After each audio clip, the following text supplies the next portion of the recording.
Ci posso credere. Che questo vada avanti.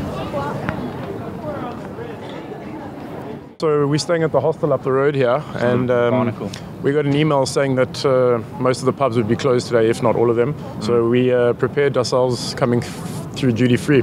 Okay. Got a couple of litres of whiskey. Have you just arrived in Ireland?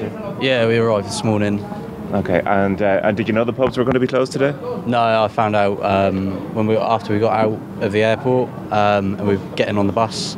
The guys selling tickets told us it was going to be closed. We've been here before, so we know what Temple Bar usually is like when it's open with all the music playing and everything. Yeah. So, but we didn't plan on going in and drinking today, no. And does it affect your plans for the weekend?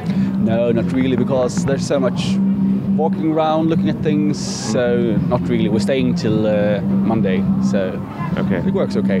I don't think it affects tourism. Most people come to this country would have no idea that the bars are shut down on Good Friday. I know it, but it didn't stop me from coming here. It's probably a bad idea for Dublin as such because it's such a big tourist attraction, especially Temple Bar.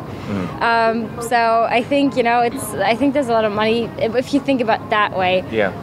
I think there's a lot of money in, tourists coming to be in the pubs and drink a pint of beer. In my country, we can drink alcohol every day.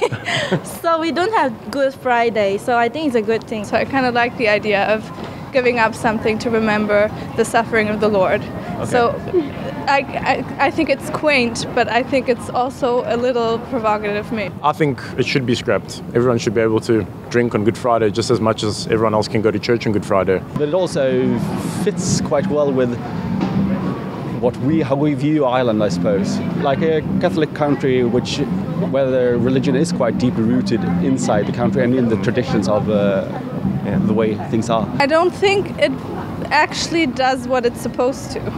I think people would rather just decide for themselves if they want to give up alcohol on Good Friday or not. Yeah. It's not something you should force people to do simply because it's a nice idea. I understand if you go to the Greyhound races tonight, you can have a drink. So if you want to drink bad enough, hop on the train, go over to Cork and have a drink on the train.